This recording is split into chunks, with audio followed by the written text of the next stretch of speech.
அனைவருக்கும் காலை வணக்கம். நாம் இப்போ பாடம் 5 பண்படுத்தும் பழமொழிகள் இருக்க சில பயிற்சிகளை பார்க்க போகிறோம். போன வகுப்பில் சில பயிற்சிகளை பார்த்தோம் இல்லையா? மீதமுள்ள பயிற்சிகளையும் அப்புறம் நோட்ஸ் இப்போ நம்ம இப்போ எழுத போகிறோம். பொருள் எழுதுக, வினாக்களுக்கு விடையளி, இதெல்லாம் நோட்டில் இப்போ எழுத போகிறீங்க. நீங்கள் பார்க்கலாமா? முதல் பயிற்சி, கடைசி பயிற்சி, இணைத்து மகிழ்வோம். இணைத்து மகிழ்வோம். இங்கே ஒரு சில பழமொழிகள் ஆங்கிலத்தில் கொடுக்கப்பட்டிருக்கு இல்லையா? அதை நீங்கள் பொருத்த போகிறீங்க. அதோட தமிழ் இதை நீங்கள் இப்போ பொருத்த போகிறீங்க. பார்க்கலாமா? முதல் பழமொழி என்னன்னு சொல்லுங்கள். Talk less, work more. முதல்ல பழமொழி இங்கிலீஷில் முதல்ல இருக்குது, நான் முதல்ல படிச்சிடுறேன். சரியா? Talk less, work more. Talk லெஸ்னால் குறைவாக பேசு, ஒர்க் மோர் நிறைய வேலை செய். Talk less, work more. No pain no gain. No pain no gain. கஷ்டப்படாமல் எதுவும் கிடைக்காது இல்லையா? No pain no gain. மூன்றாவது, good counsel has no price. Good counsel அறிவுரை, நல்ல அறிவுரைக்கு மதிப்பே இல்லை. ஆமாம் தானே? Good counsel has no price. மதிப்பு, விலை மதிப்பற்றது இல்லையா? Good price has no good counsel has no price. நான்காவது, haste makes waste. Haste makes waste. பதறாத காரியம் சிதறாது. நம்ம ஒரு காரியத்தை செய்யும்போது பதறாமல் செஞ்சால் அந்த காரியம் சிதறாமல் இருக்கும் இல்லையா? அதான் இதோட பொருள். Haste makes waste. All that glitters is not gold. ஐந்தாவது, all that glitters is not gold. All that கிளிட்டர்ஸ்னால் மின்னுவதெல்லாம், எல்லாம் மின்னுதில் ஒரு சில நிறைய மினுமினுக்கும், அது எல்லாமே பொன் கிடையாது. ஆல் தட் கிளிட்டர்ஸ், பார்க்குற மினுமிருக்கிற பொருள் எல்லாமே பொண்ணாக இருக்குமா? இல்லை இல்லையா? All that glitters is not gold. முதலாவது, talk less, work more. No pain no gain. Good counsel has no price. Haste makes waste. All that glitters is not gold. இணைப்போமா? இப்போ முதல்ல இந்த சைடில் எனக்கு பார்க்கலாமா? நல்ல அறிவுரை விலை மதிப்பற்றது. நல்ல அறிவுரை விலை மதிப்பற்றது. மின்னுவதெல்லாம் பொன்னல்ல. மின்னுவதெல்லாம் பொன்னல்ல. குறைவாக பேசு, அதிகம் வேலை செய். உழைப்பின்றி ஊதியமில்லை. உழைப்பின்றி ஊதியமில்லை. பதறாத காரியம் சிதறாது. முதல்ல டாக் லெஸ், ஒர்க் மோர் அப்படின்னா குறைவாக பேசு, அதிகம் வேலை செய். Talk less, work more. குறைவாக பேசு, அதிகம் வேலை செய். அதோட answer talk less, work more. English ப்ராவர்போட தமிழ் மீனிங் குறைவாக பேசு, அதிகம் வேலை செய். No pain no gain. உழைப்பின்றி ஊதியம் இல்லை. உழைச்சாதான் நம்மளுக்கு ஊதியம் கிடைக்கும் இல்லையா? கஷ்டப்பட்டால் தான் எதற்கு பலன் கிடைக்கும் இல்லையா? No pain no gain. அதோட தமிழாக்கம் உழைப்பின்றி ஊதியம் இல்லை. மூன்றாவது, good counsel has no price. நல்ல அறிவுரை விலை மதிப்பற்றது. ஒரு சிலங்க அறிவுரை கொடுக்குறாங்களா, அது விலை மதிப்பற்றதுன்னு சொல்லியிருக்காங்க. Good counsel has no price. நல்ல அறிவுரை விலை மதிப்பற்றது. ஹேஸ்ட் மேக்ஸ் வேஸ்ட். பதறாத காரியம் சிதறாது. ஒரு வேலையை செய்யும்போது பதறாமல் செஞ்சீங்கன்னா, டென்ஷன் இல்லாமல் செஞ்சீங்கன்னா அந்த காரியம் சிதறாமல் ஒழுங்காக முடியும். சரிங்களா? பதறாத காரியம் சிதறாது. கரெக்டாக அந்த வேலை முடியும். இப்போ பதறிட்டு டென்ஷனோடு செஞ்சால் வேலை முடியுமா? முடியாது இல்லையா? ஹேஸ்ட் மேக்ஸ் வேஸ்ட். பதறாத காரியம் சிதறாது. All that glitters is not gold. மின்னுவதெல்லாம் பொன்னல்ல. மினுமினுக்கிறதெல்லாம் எல்லாமே பொண்ணாக இருக்கணும்னு அவசியம் இல்லை இல்லையா? மின்னுவதெல்லாம் பொன்னல்ல. இதோட all that glitters is not gold. மின்னுவதெல்லாம் பொன்னல்ல. முதலாவது, டாக் லெஸ், ஒர்க் மோர். குறைவாக பேசு, அதிகம் வேலை செய். No pain no gain. உழைப்பின்றி ஊதியமில்லை. மூன்றாவது, good counsel has no price. நல்ல அறிவுரை விலை மதிப்பற்றது. ஹேஸ்ட் மேக்ஸ் வேஸ்ட். பதறாத காரியம் சிதறாது. ஐந்தாவது, all that glitters is not gold. மின்னுவதெல்லாம் பொன்னல்ல. இப்போ நம்ம பயிற்சிகளெல்லாம் முடிச்சாச்சு. இப்போது நோட்ஸை பார்க்கலாம். எழுதலாமா? பொருள் எழுதுக. பொருள் எழுதுக. முதலாவது, ஆசி. ஆசி வாழ்த்து ஆசி வாழ்த்து ஆசி ஆசி வாழ்த்து வா இல் இத்து ஆசி வாழ்த்து ஆசீர்வதிப்பாங்க இல்லையா ஆசி வாழ்த்துறது ஆசி வாழ்த்து வா இல் இத்து வாழ்த்து ஆ இரண்டாவது ஆனா என்னது இந்த இடத்துல ஆனைன்னு ஒன்று படித்தோம் இல்லையா ஆனைக்கு ஒரு காலம் வந்தால் பூனைக்கு ஒரு ஆன்றது பசுவை குறிக்குது இல்லையா பசுவோட நெய் ஆன்றது பசு ஆவோட பொருள் பசு பா சு பசு முதலாவது ஆசி வாழ்த்து இரண்டாவது பசு மூன்றாவது பூனை பூனை பூனை பூனை பூனை அதோட பொருள் பூவில் ஊறும் தேன் பூவில் ஊறும் தேன் பூவில் பூவில் ஊறும் ஊறும் தேன் தேன் ஆசி வாழ்த்து பசு மூன்றாவது பூனை பூவில் ஊறும் தேன் பூனை பூவில் ஊறும் தேன் நான்காவது ஆசை விருப்பம் ஆசை விருப்பம் எனக்கு ஆசையாக இருக்குன்னு சொல்வீங்களா விருப்பம் ஆசை விருப்பம் வி ரு இப் பா இம் விருப்பம் ஆசை விருப்பம் ஐந்தாவது இறைவன் இறைவன்னா யாரு கடவுள் இல்லையா இறைவன் இ ரை வா இன் இறைவன் கடவுள் கா ட உ இல் பொருள் எழுதியாச்சாம் ஆசி வாழ்த்து பசு பூனை பூவில் ஊறும் தேன் நான்காவது ஆசை விருப்பம் ஐந்தாவது இறைவன் கடவுள் அடுத்தது எதிர்ச்சொல் எதிர்ச்சொல் இப்போ நம்ம எழுத போகிறோம் எதிர்ச்சொல் எழுதுக எதிர்ச்சொல் அகம் அகம் புறம் அகம்னா வெளியே அகம் புறம் புறம்னா உள்ள அகம் புறம் அகம் புறம் க இம் அகம் புறம் பு ர இம் புறம் அகம் புறம் பு ரா இம் புறம் அகம் புறம் இரண்டாவது இளமை இளமை அதற்கு எதிர்ப்பதம் முதுமை இளமையான வயசு முதுமைன்னு சொல்லுவோம் இல்லையா வயசாயிடுச்சுன்னா முதுமை முதுமை இளமை முதுமை முதுமை முதுமை மூன்றாவது தெளிவு தெளிவு தெளிவுனா எல்லாமே படித்து புரிஞ்சுக்கிறது ஒன்றுமே புரியாமல் இருக்கிறது என்னன்னு சொல்லுவோம் குழப்பம் கு ரா இப் பா இம் தெளிவு குழப்பம் கு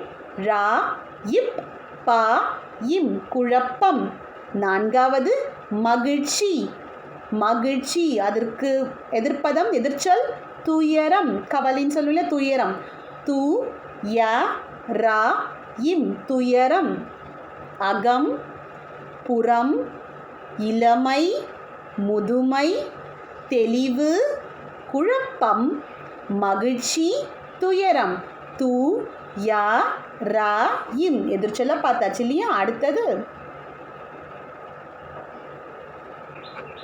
அடுத்தது நம்ம இப்போ பிரித்து எழுதுக கொடுத்துருக்க சொல்ல இருவேறு சொல்ல பிரித்து எழுத போகிறோம் பார்க்கலாமா முதலாவது யானை கொரு முதலாவது சொல் என்னன்னு சொல்லுங்க பார்க்கலாம் பிரித்து எழுதுக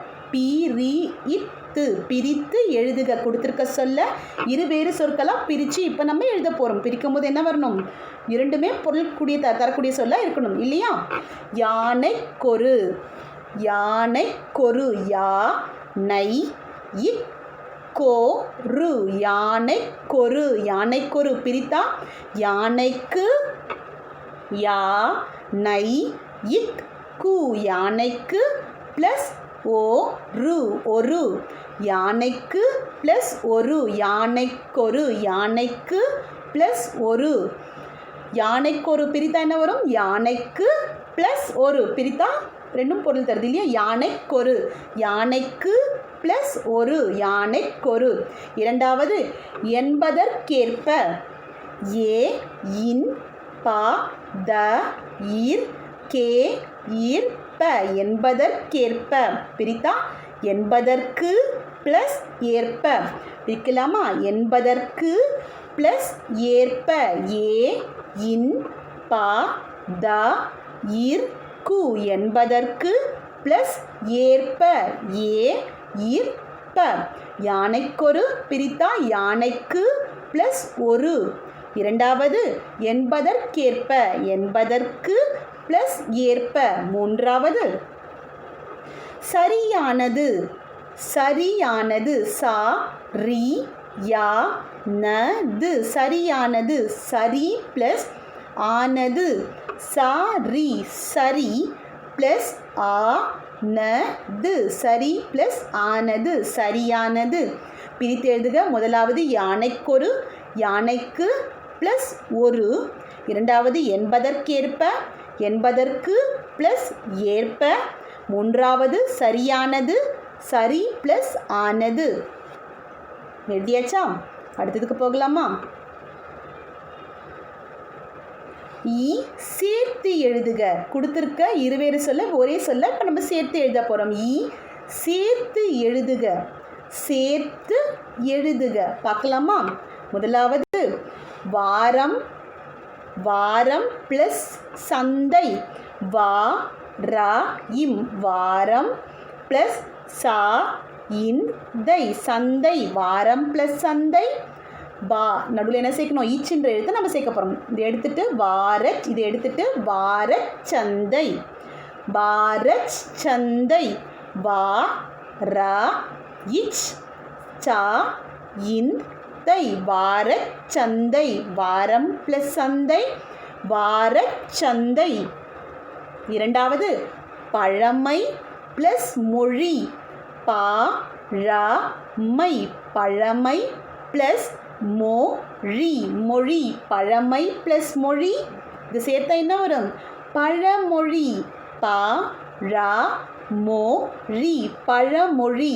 பழமை ப்ளஸ் மொழி பழமொழி.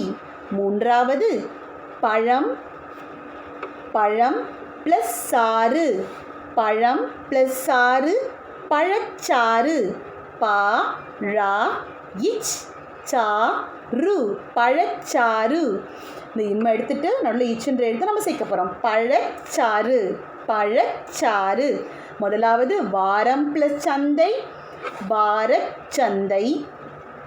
பழமை ப்ளஸ் மொழி பழமொழி. பழம் ப்ளஸ் சாறு பழச்சாறு. சேர்த்து எழுதியாச்சா? அடுத்ததுக்கு போகலாமா? பழமொழியை நிறைவு செய்க. பழமொழியை நிறைவு செய்க. கொடுத்துருக்க பழமொழியை மீதி இருக்க பாதி பழமொழி கொடுத்துருக்காங்க. மீதி இருக்க பழமொழியை நிறைவு செய்ய போகிறோம். பார்க்கலாமா? பழமொழியை நிறைவு செய்க. முதலாவது யானைக்கொரு யானைக்கொரு யானை இக்கோரு யானைக்கொரு காலம் காலம் வந்தால் வா இந்தா இல் யானைக்கொரு காலம் வந்தால் மீதி இருக்கிறது நீங்கள் சொல்லணும். சொல்லுங்க பார்க்கலாம். பழமொழியோட மீதி பாதி. பூனைக்கொரு காலம் வரும். யானைக்கொரு காலம் வந்தால் பூனைக்கொரு காலம் வரும் இல்லையா? எழுதுங்க. பூனைக்கொரு பூனை இக்கோரு பூனைக்கொரு காலம் காலம் வா ரு இம் யானைக்கொரு காலம் வந்தால் மிதிப்பாதி பூனைக்கொரு காலம் வரும். எழுதியாச்சா? அடுத்ததுக்கு போகலாமா? டேஷ் கடிக்காது. எது கடிக்காது? பழமொழியில் குறைக்கின்ற நாய் கடிக்காது இல்லையா? உங்களுக்கு இந்த பழமொழி தெரியும் இல்லையா? டேஷ் கடிக்காது குறைக்கின்ற நாய். எழுதுங்க பதிலாக குறைக்கின்ற நாய்.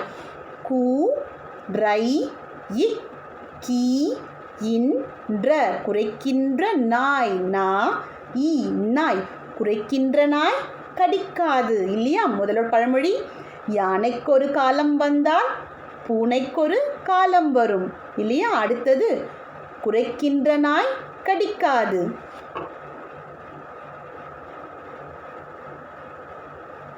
மூன்றாவது டேஷ் அளந்து போடணும்.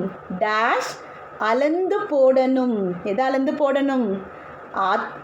பழமொழி தெரியும் இல்லையா உங்களுக்கு? ஆற்றுல போட்டாலும் அளந்து போடணும். எழுதுங்க. ஆ இத் து ல.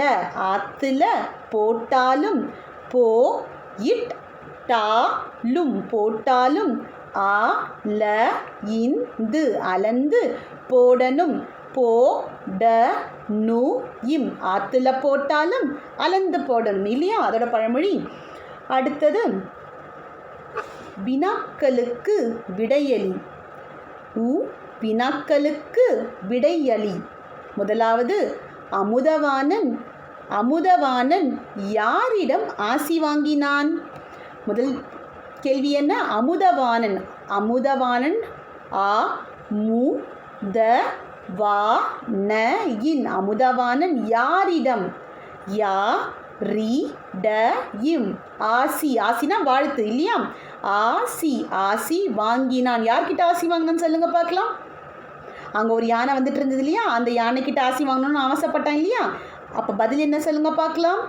பதில் அமுதவாணன் யானையிடம் ஆசி வாங்கினான். யார்கிட்ட ஆசி வாங்கினான்? யானையிடம். எழுதுங்க பதில.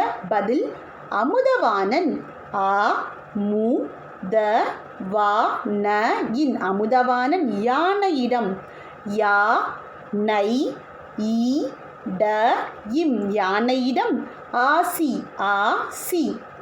வாங்கினான். வா இங் கி நா இன் அமுதவாணன் யானையிடம் ஆசி வாங்கினான் இல்லையா? அடுத்த கேள்வி ஆனை. நெய் நெய் ஈ நெய் ஆனை பூனை ஆகியன எவற்றை குறிக்கின்றன?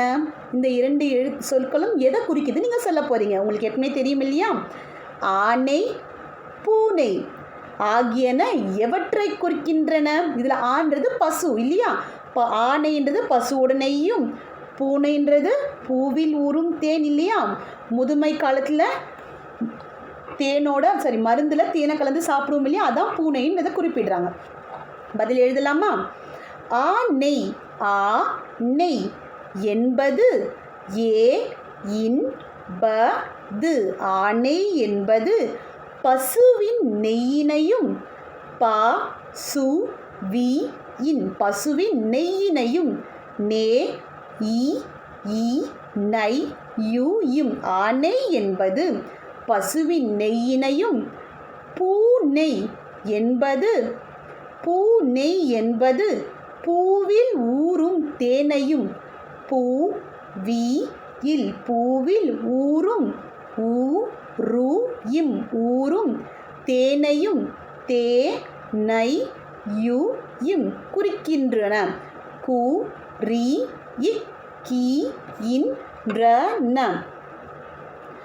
ஆனை என்பது பசுவின் நெய்யினையும் பூனை என்பது பூவில் ஊறும் தேனையும் குறிக்கின்றது. அடுத்த கேள்விக்கு போகலாமா? மூன்றாவது ஆற்றில் போட்டாலும் ஆற்றில்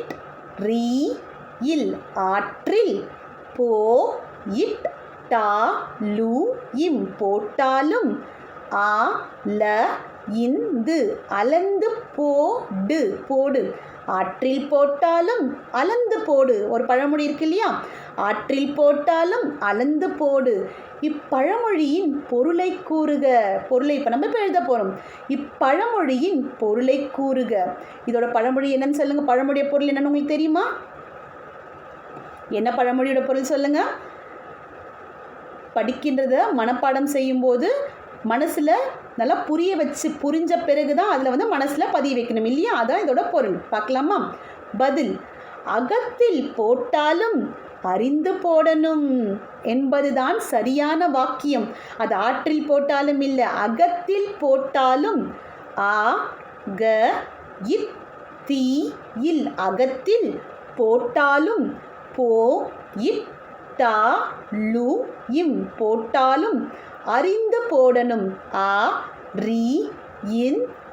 அறிந்து போடணும். போ ட நு இம் என்பதுதான் சரியான வாக்கியம்.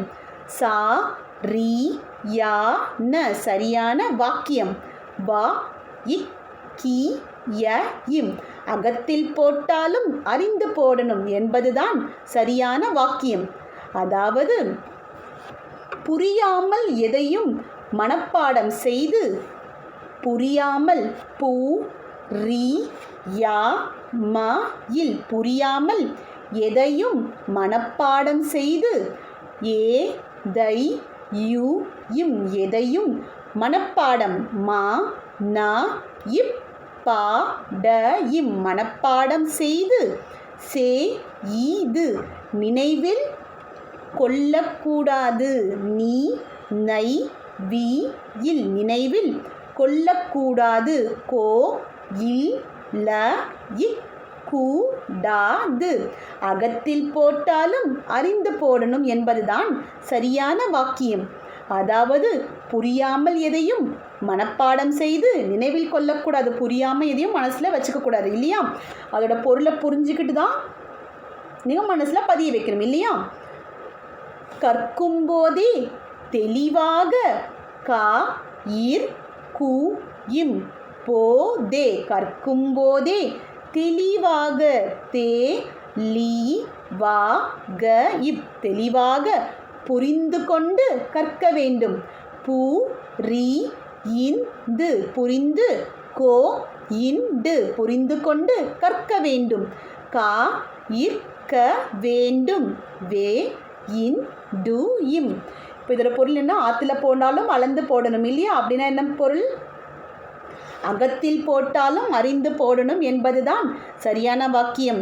அதாவது புரியாமல் எதையும் மனப்பாடம் செய்து நினைவில் கொள்ளக்கூடாது, கற்கும்போதே தெளிவாக புரிந்து கொண்டு கற்க வேண்டும். இதான் இதோட பொருள் இல்லையா. இப்போ நோட்ஸ்லாம் எழுதியாச்சா? மீண்டும் அடுத்த வகுப்பில் சந்திப்போம். நன்றி.